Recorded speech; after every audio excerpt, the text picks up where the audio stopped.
Ladies and gentlemen, I have an important announcement to make.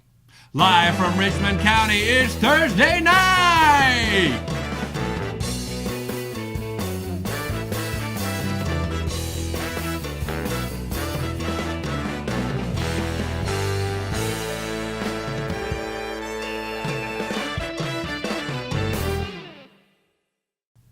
Good evening, and welcome to another edition of Live at 5. I'm Lance Jenkins. And I'm Kelsey Rushing. Full lineup tonight, folks. Special guest in the house and plenty of news to cover across Richmond County, so let's get right to tonight's top story. The Hamlet City Council met today to discuss one main issue, improving the Jack Breeden Park at Lackey and South Bridges Streets. Two other parks were improved in 2016, and Jonathan Blanton, city manager of Hamlet, has been researching ways to obtain playground equipment to improve the Jack Breeden Park as well, since its quality is significantly lower than the other two newly renovated parks. The measure passed today in a special council meeting, 3-2. And joining us now in studio is Hamlet City Manager Jonathan Blanton. Jonathan, glad to have you here. Thank you so much, Lance. I'm certainly glad to be here with you this evening. Very big meeting. We're glad to have you. Very big meeting today in Hamlet at 3 o'clock. I understand the vote was 3-2. In favor of the playground renovations. Tell us about what happened. How did it come up in the first place? Absolutely, sure. Well, I'm very excited to announce today that the Hamlet City Council has agreed to revitalize our South Hamlet Park, which is very exciting news. South Hamlet is one of the most impoverished area, not only in the city, but also in the county. Hamlet is home to more than 1,700 children, and many of those children live in the South Hamlet region. The city is firmly committed to ensuring that each one of those children wake up every day feeling valued and knowing that they have the opportunity to be anything that they want to be and live up to his or her God-given potential. So the city decided that we would look into this project this week.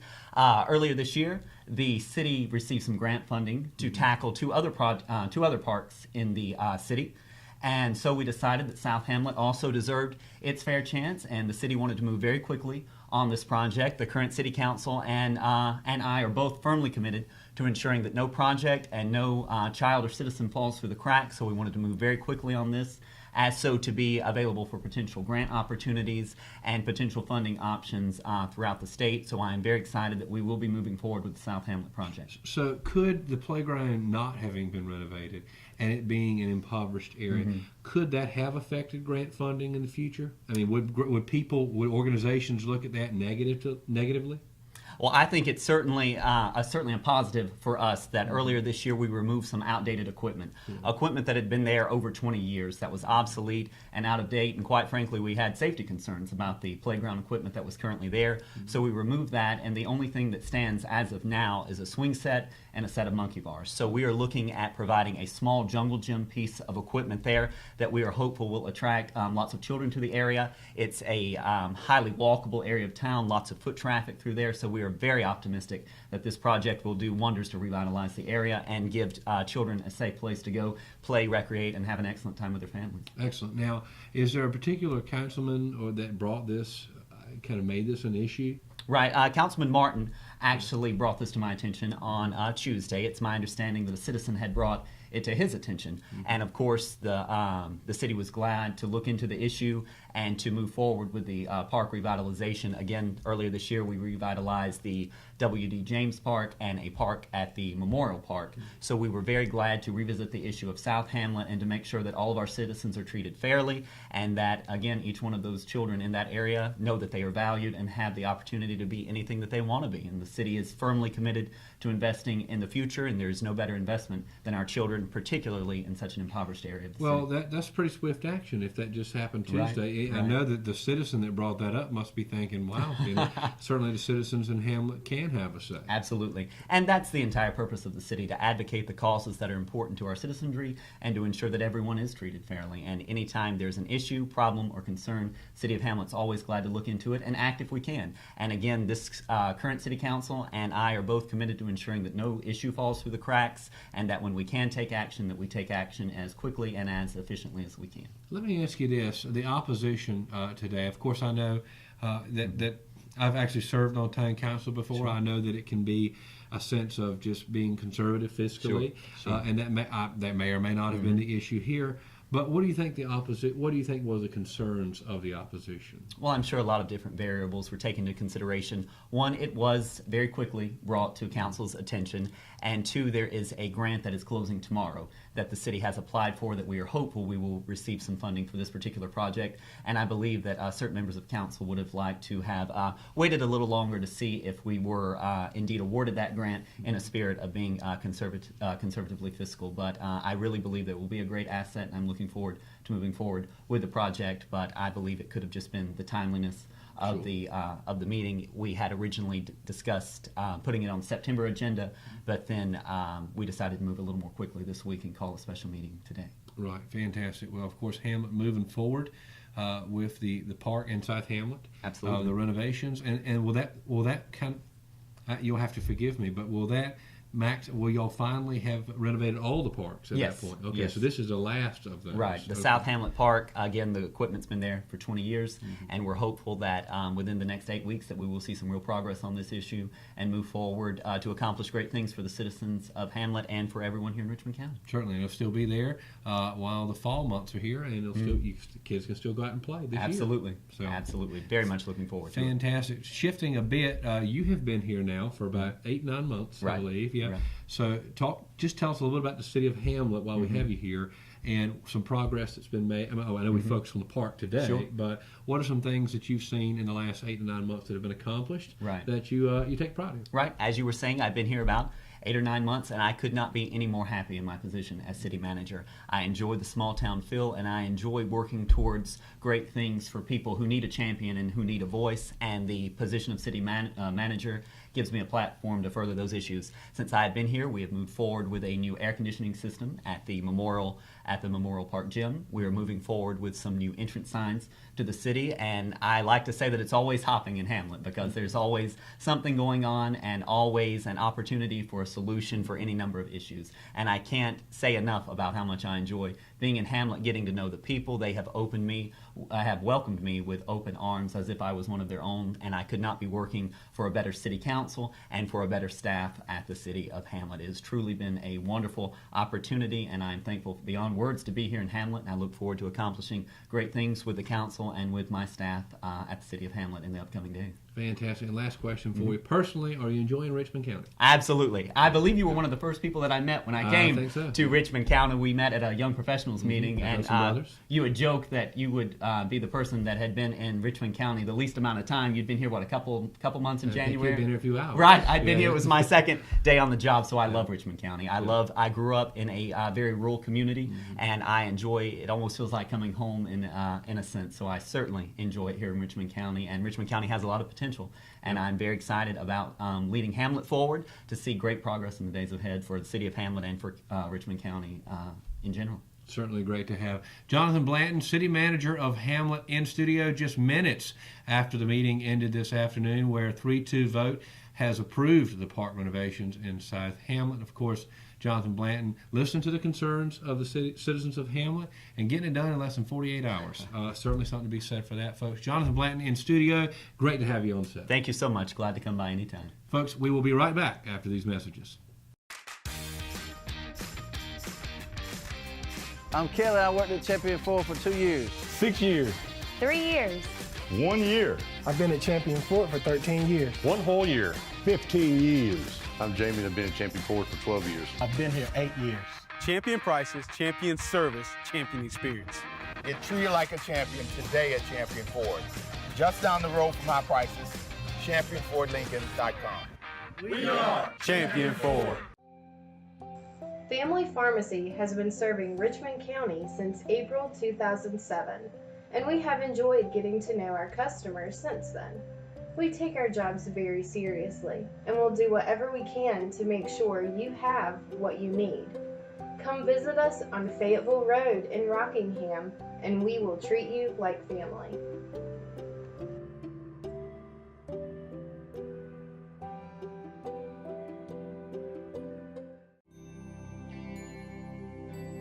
With hospice, you guys just outdo yourselves every day. And I really appreciate it. I honest to God don't know what I would do if it weren't for you. The things that you do, I'm in approval of. And thank you. I don't know what else to say other than thank you.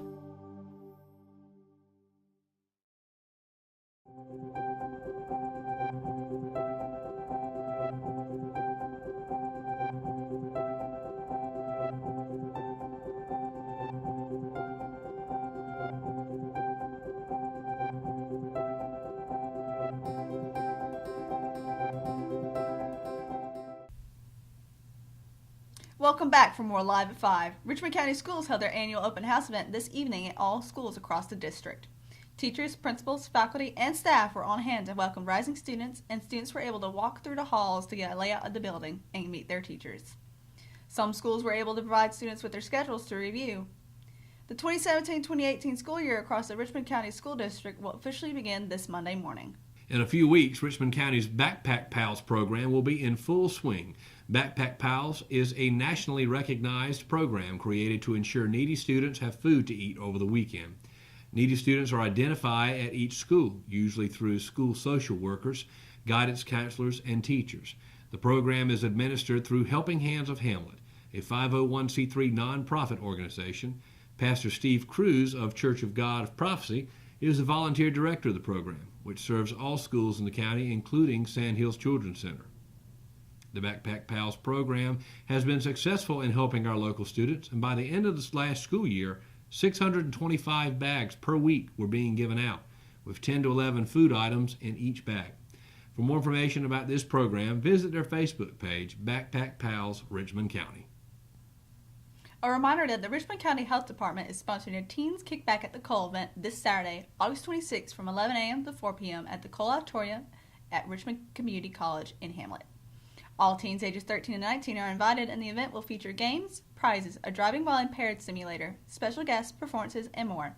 The event is free to the public and promises to be a great time. You can find more community events on the calendar at richmondobserver.com. The Richmond Observer announced today that it has brought on 3 more regular news contributors, Melanie DeWitt, Vince Paparella, and Becky Pierce. Paparella and Pierce are both teachers with Richmond County Schools, and Melanie DeWitt is from Richmond County and has previous experience writing and reporting. The Observer is excited to continue growing the team and to read their stories, as well as news and human interest stories around Richmond County. You can visit richmondobserver.com. Well, that's certainly 3 big additions. Oh, definitely. We're adding more people, too. It seems like almost every day. That is a good thing. Oh, definitely. Strength in numbers, the Observer staff growing, and the Observer is growing as well. Folks, stay with us. We will be right back after a word from our sponsors. Willow Tree Antiques and Gifts is a specialty retail store in downtown Rockingham, in the heart of Richmond County. We are all about rustic, farm-style home decor and gifts.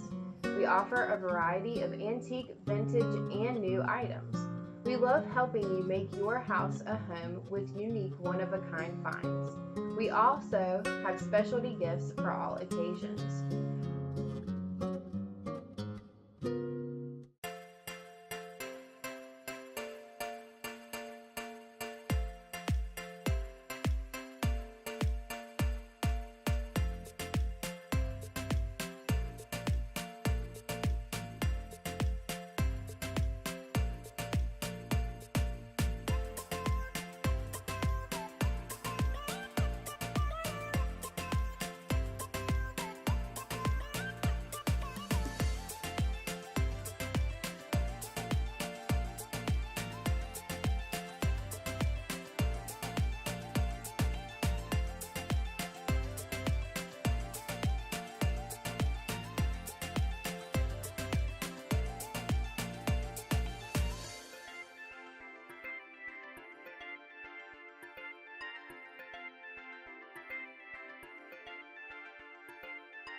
Welcome back to Live at 5. Your 3-day weather report is brought to you today by Family Pharmacy. After a couple scattered showers today, the sun is back out tomorrow with a high in the 80s all weekend, and it'll be partly cloudy. Now for tonight's top sports story. After starting the 2017 campaign with 3 straight wins on the road, the Richmond Senior High School varsity volleyball team hosted Anson High School on Wednesday. The Lady Raiders kept up their winning habits, defeating the Lady Bearcats 3-1.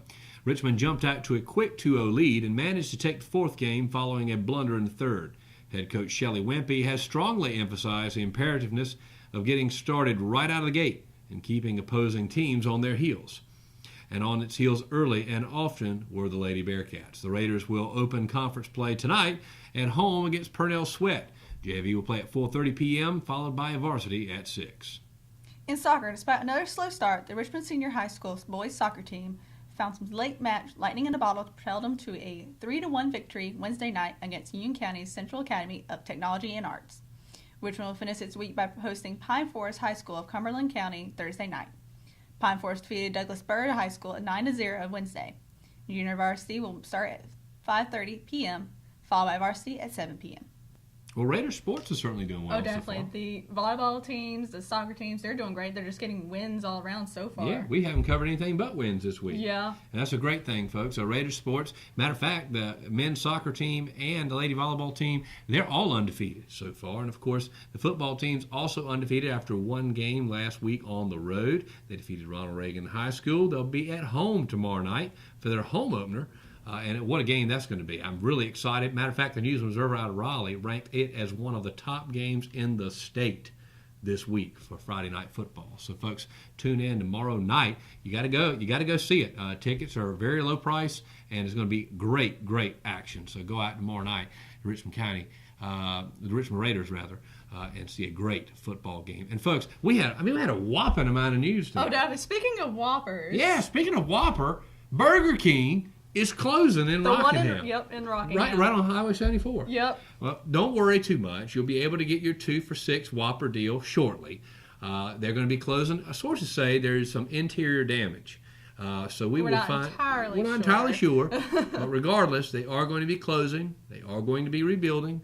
And there will be a brief time where we won't be able to get that awkwardly long chicken sandwich. Unless you go to Hamlet. Oh, well, yeah, there's a Burger King in Hamlet. Yep, there's a Burger King in Hamlet. So go to Hamlet, folks. Support Jonathan Blanton and the citizens of Hamlet, and go to Burger King there, folks. And that's your fun story for the day. Of course, if you're a fan of the Whopper, not so fun, is it? Join us tomorrow night for another edition of Live at 5, another Friday night edition as we complete our 3rd week on the air.